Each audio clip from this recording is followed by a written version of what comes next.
Ayo berkatu jaallatamtoota fi hordoftoota kiyya arraan tanagaa eenyu biratti hin argama. Obboleessa keenya tokko nama gartee Oromummaa fi quuqamaa ture Oromoo bira dhaabbataa ture. Asirra wanni arraan tana mana isaatti hin argama. Isaan gartee wanni nan gaafatu deemu waa'ee gartee Oromoo Walloo kan dhumaa jiru jechuudha. Dhumaatiin isaanii takkaa ibduu ban deebine.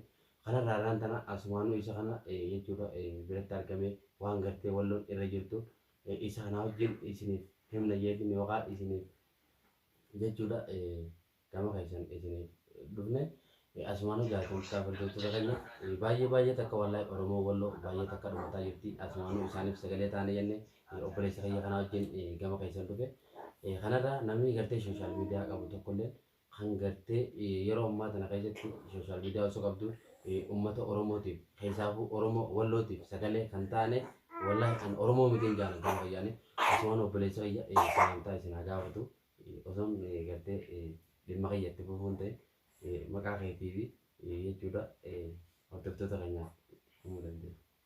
Assalamu alaikum warahmatullahi wabarakatuh.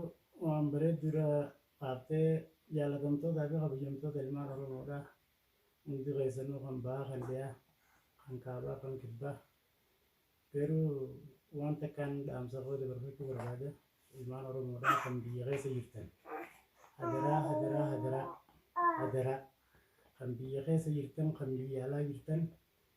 Ilmaan Oromoodha obboleeyyan keenya Oromoo Walloodhaatiif akka sagalee taanu gadi bahaa dubbadhaa, gadi bahaa irraa gartee jechuudha wal gaafadhaa. Namni keenya kun amatarraan namni meeqaantamtu nu jalaa dhumaa jira. Namoota keenya gartee jechuudha kan afaan gartee jechuudha rasaasaatiin uummanni gartee jechuudha hin taane kun nu jalaa fixaa jiru kana odoo agarruu odoo dhageenyuu akkanatti itti dhiisneetuma itti ilaaluun kun wallaahi waan hedduu takka nama qaanfachiisaa, waan hedduu takka nama gaddisiisaati. Asumaanuu Oromoonni keenya warreen asirraa gartee jechuudha sagalee ta'uuf jirtanis akkasumatti gartee jechuudha warreen callistanii akkanuma laalu jirtanis wanni kun nurraan barbaachiftu ol ka'aa dubbadhaa, gabbahaa dubbadhaa, saba keessan bira dhaabbadhaa. Uummanni kun kan dhumu jiru lafa namaatirra dhaqanii dhumutti hin jiran. Waan namaa saamaniitii meeqa dhumu jiran. Haqa isaanii dachii isaaniitii fi lafee isaaniitii irratti kan isaan gartee jechuudha dhumaa jiran.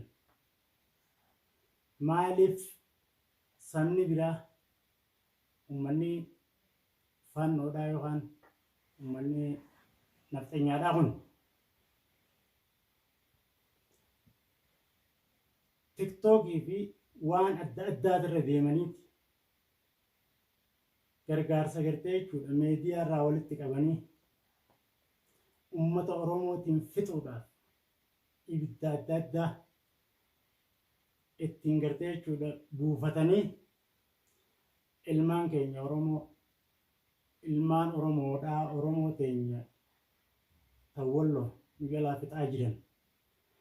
Namoota kun meeqaantam kan dhume kan Walloo keessatti gartee jechuudha wareegamee dhume. Meediyaa hundarra deemeetiin meediyaa irraa dhabe kan akka mataa kiyyaatti. Egaa wanni kun booda seenaan nama gaafata. Seenaan nama gaafata waan kana irratti calliftanii akkanatti ilaaluun barbaachisaadhaa miti. Dhaamsa koo kan xumuraa kanneen isinii qabu uummata Oromoo qeyroo Oromootii fi qarree Oromoo biyya jirtan hundarraa saba keenya cinaa haa dhaabbannu. Har'a yeroo amma keessa jirru kanatti yeroo hunda hogguuniif akkasitti walitti ilaallu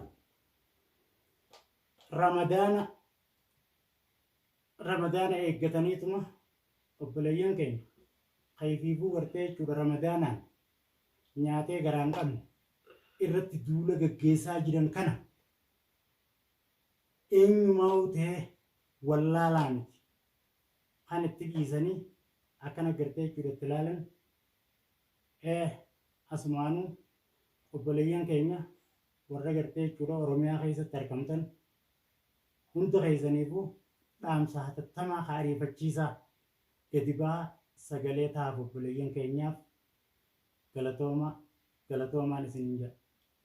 Asumaan obboleessa kiyya dhugaa waan bareedaadha qabte maashaallah umriin nuuf dheeradhu maaliif odoo hayyoonni keenya gabba'anii gartee uummata gartee wallootiif kakkadhumaa jiran kanaaf sagalee ta'anii har'aan tana uummanni walloo akkasitti qabeenyi isaanii jechuudha hin barbadaa'u horiin isaanii hin saamamu ilmaan isaanii duraan hin dhumanii yeroo keessarra jiruutiin yeroo ramadaana waan taateef dhugaadha ramadaana kana keessa isaan garaa hidhatanii jechuudha kiraash tokkichaa qabanii jechuudha hagartee hartaa tokko qofa qabu jechuudha hartaa tokko jechuun beekadhu lolaaf yochi deemte isaan gaafanii fi gartee innoo duraa dhume isaan kun deebi'aniiti guyyaa deebi'anii kabiraa barbaaddatanii gaafa dhumanii jechuudha dhabanii waan lolanii dhabanii qawween tun sibiila irratti faayidaan qabdu si agalu kanarraa uummata walloo kun maashaallah isaan dhugaadhaan nama gartee gootaa jira hayyuutu jira maaliif isaan kun uummata kana ofirraa dhorkuun dadhabe maaliif odoonii fi gartee kaartaa yookaan jechuudha kanaan qabaatanii hidhannoo isaanii guuttatanii qabaatanii gartee humna guddoo of duubaa qabaatanii uummanni walloo har'aan tana jechuudha gargaarsa tokko namarraa isin barbaadu jechuudha kanarraa dhugaadhaa akkuma beekamu silaanii fi nuti Oromoon bakka jirru gartee uummata gartee walloo kan dhumaa jiru kana bira waan isaan barbaachisu yoo makiinaas tokkicha akkanaa kana barbaachisees jechuudha xiqqaa guddaa isaanii itti hidhanii har'aan tana jechuudha isaan waan hundaa'u roorroo feetee ofirraa qolatanii jechuudha kanarraa maaliif namni kun kan gartee irra baay'attee qawwee yookaan dhabee waan loluun yookaan xiyyeefaan loluu jira eeboon loluu jira jechuudha. Maaliif kan kana hunda godhe maal waan ittiin lolan dhabu. Waaqeeti baleessa qiyya gaafii ta'e gaafii bareedduudha naafitti garuu ammaan dura waan san dhaga'uun ooltu jedhee yaada. Akka uummata keenya gartee jechuudha uummata Oromoo wallootti. Ummata naannoo Amaaraa kan amma isaanirra duulu jiru kanaa waliin qawween ummata keenya kan wallootirraa gartee jechuudha mana isaanii keessaa fuudhamteeti mootummaa gartee jechuudha ammaan tana biyyaan hoogganayee irra jiru kana mootummaa biyya amma kanaan ajaja isaatiin qawween ummata keenyarraa hiikamteeti ummata gartee jechuudha Amaaraa san mana isaaniitirraa kilaash tokkichi hin fuudhamne ummanni keenya kun silaa meeshaa gaafa san gartee jechuudha akkasitti irraa eefan san mana isaanii keessa deemanii irraa guuran san meeshaa san silaa harkaa qabaate har'a gartee jechuudha namni dibbii meeqa bakka takkatti akkasii gartee jechuudha baatiirraan yolaan dhumu ture. Wanni kun irrina eenyutti fida ilmaan Oromoo saba Oromoodhaa kan kaabaa kibbaa keessattuu saba Oromootirra miidhaa fida. Wanni kun walloo jechuun iyya gartee jechuudha Oromoodhaa jechuudha. Beekamallah. Iyya tana yoon fi kanatti immoo keessa hin darbeette. Wanni gartuun hin jirtu. Wanni achi waa gartuun ni jirti. Hin jirtu wallahi. Walloon akkasitti gartee jechuudha iyya Oromoo ta'uu harkaniiti. Amatuma dhufaa dabraa lola xixiqqeessanii fi walloo tana gartee jechuudha miidhaa hangana hin jedhamne. Kana irratti gaggeessaa jiran. Waan kana irraa har'a nuti Oromoon eessumaahuu jiraanne maalirra jirra? Eessa jirra? Maal godhu jirra? Wanni godhu jirru tun yoo gabbaanee gartee jechuudha uummata keenya kanaaf hin iyyine yoo uummata keenya kanaaf hin dirmanne Goojaan ni beektaami? Goojaamii fi Gondarii fi maal jettan biyya uummata Yahudaa kana ani maqaa isaaniitillee dha'uun fadhu uummata kana biyya sanirraa jechuudha sha'amni isaanii waxxaatiin isaanii wal guurratteeti karaa kutaa Amaaraatti gad dhufu jirti. Amaarri dhugaa rabbii yoo dubbanne lafti tun akka seenaarra jirtutti seenaan isii babal'oodha. Ammaan dura eega durirraa kaasan uummata keenya babal'oodhaa kana lafuma teenyarraa fixaniiti irratti siqanii lafa teenyarra gartee jechuudha qubatanii irra jiraataa turan. Har'a sanirratti humna horataniiti meeshaa gurguddaa hunda gartee jechuudha harkaa qaban meeshaa gurguddaa kana irratti darban mee hawaasa irratti hawaasa jechuun haaskaa jechuudha. haskaa ilmaan ooyiruu oolatan kan gartee jechuudha beeyladaa tiifachaa oolan kan nagayaan bobba'anii mana galan. Sirrii wallah. Maqaa shiftummaa moggaasanii fi maqaa shiftummaatiin akka waan mootummaa irraa gartee jechuudha hayyamaan ummata kana dhawanii lafarraa dhabamsiisaa mootummaan jeeni mootummaa irraa hayyama harkataniitti qaamni nageenyaa ni jira bakka sun qaamni nageenyaa mootummaadhaa kun guyyaa gartee jechuudha isaan ummata kana ofirraa lolan maal godhuu ture humna addaa jeeti humna addaa jeetu tokko isaan ummata diinaa kana ofirraa deebisan yoo xiqqoo isaan irra jabaatan isaan kana jidduu fide humna nageenyaa jee mootummaa kanaa jidduu dhufee nama keenya kanarraa dechaasa. Yeroo ammoo uummanni gartee jechuudha fannoodhaa kuni uummata keenya kana dha'ee gartee jechuudha miidhaa irra geessu reefka nama keenyaatillee namni gartee jechuudha gabaasaa godhu hin jiru jechuudha. Wanni kun maalirraa ta'e gaafiin tun ilmaan Oromoo hundaaf hin qaba gaafii sana. Gadi baanii sagalee uummata keenya kanaaf ta'an. Kabajaa fi jaalalaaniin isaan gaafadha. Ilmaan Oromoodhaa warri gartee jechuudha amma yeroo ammaa tana ramadaana keessa jirtanis uummata keessaniif gabbaatanii sagalee ta'uu wanni isin daangeessaan jiru haa kaanu lafaa haa dhumutti jirra. Dhumne kanaa achi wanni nuwaaf hin jirtu kana abadan. Kanaan isin hin jaa. Dhugaadhaa obboleessa kiyya wallaahi waan baay'ee takka kaaftee wallaahi maali namni tokko namni quuqaa qaba gartee oromummaa qabu yeroo ammaa tana keessatti kan gartee sooshaal miidiyaa gurguddaa qaban kan gartee jechuudha warreen gurguddaatu jira jechuudha. Kanarraa yoon gabbaahanii uummata wallootiif sagaleen taane isaan sun akka mataa kiyyaatti oromoo miteen jaan mataa kiyyaa maaliif waan qabduun yoo oromoo taate gabbaa'ee sagalee uummata wallootiif ta'e isaan kun ilmaan isaanii dhumu jira haadha isaanii dhumu jira abbaa isaanii dhumu jira obboleeyyan isaanii dhumu jira. Isaan kun obboleessa kiyyaa du'ee takka ol galee rafee hin beeku. Abbaa kiyyaa du'ee takka ol galee rafee hin beeku. Kanarraa asumaan wallaahi jaalatamtootaa fi hordoftoota keenya maaliif osuma gartee viidiyoo isin waraabaa jirru oomishuu ni beektanii hin jaa isiilleen dhuftee kunoo nu bira teessii mee isiilleen salaamtaa isin haa gaafattan isin hin jaa. Assalamu alaikum warahmatullahi wabarakatuh. Hordoftoota fi jaalatamtootaa fi kabajamtoota qilleetu baga jiraattan isin hin jecha aragaa wanni isin isaan asbaanii anirbamaan dhaabbadde Allahin ol dhufe ni dhageessanii ni agartaniis waan gaddaati. Oromoon dhumu jechuun akka waan isin dhumtanitti ilaalaadha. Uummata wallooti sagalee tahaa kadandeessan gargaara lammii teessanii akkamiin raftanii nyaattanii dhuydanii dhiqattanii dibattanii qofaltan.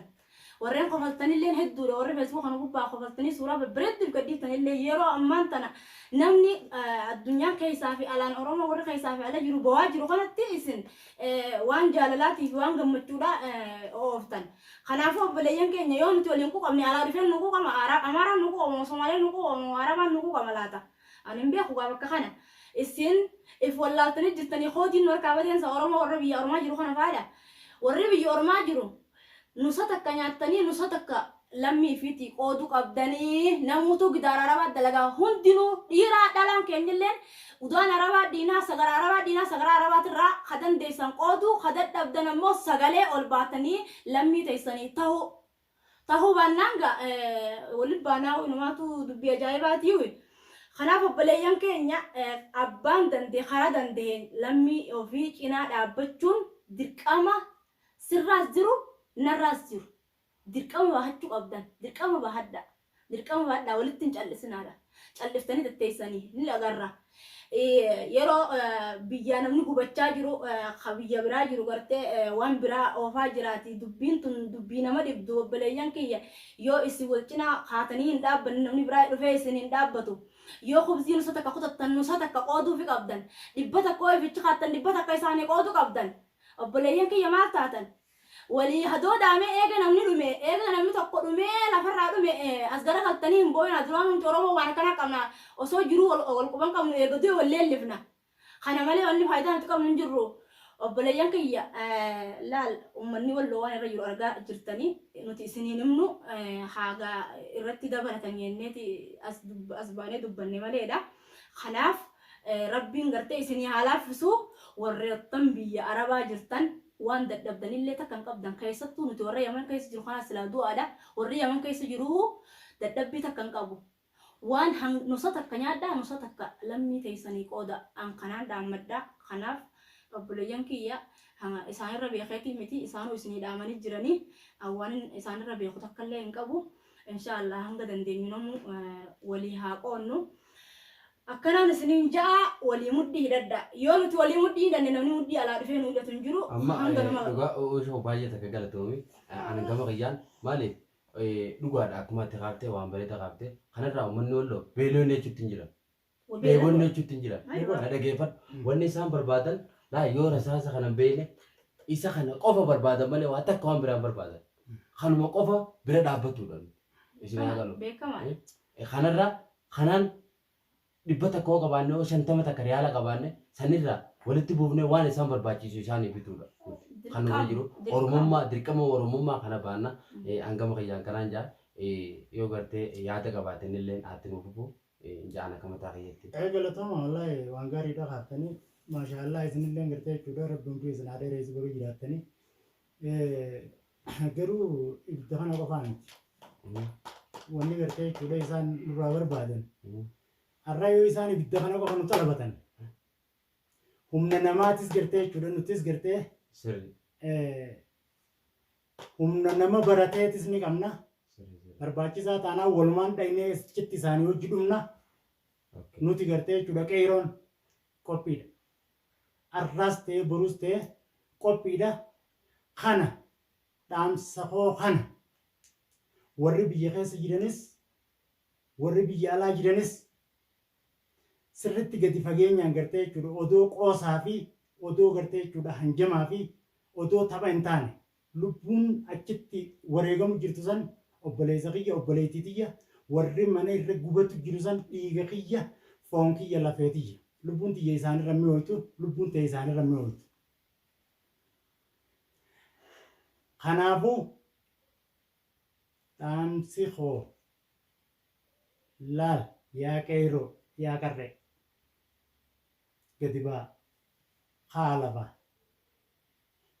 mee Harargeen dhugaa rabbii dubbatuudhaaf mee Harargeen teenya eessa jirtan mee Arsiin Baale eessa jirtan mee Walloon akkana ta'u jirti mee Jimmaan eessa jirtan oromummaa tana gartee jechuudha abbaan tokko waraqaa ta'ee waraqaa irra nama katabee oromummaa namni namarraa fudhatu hin jiru.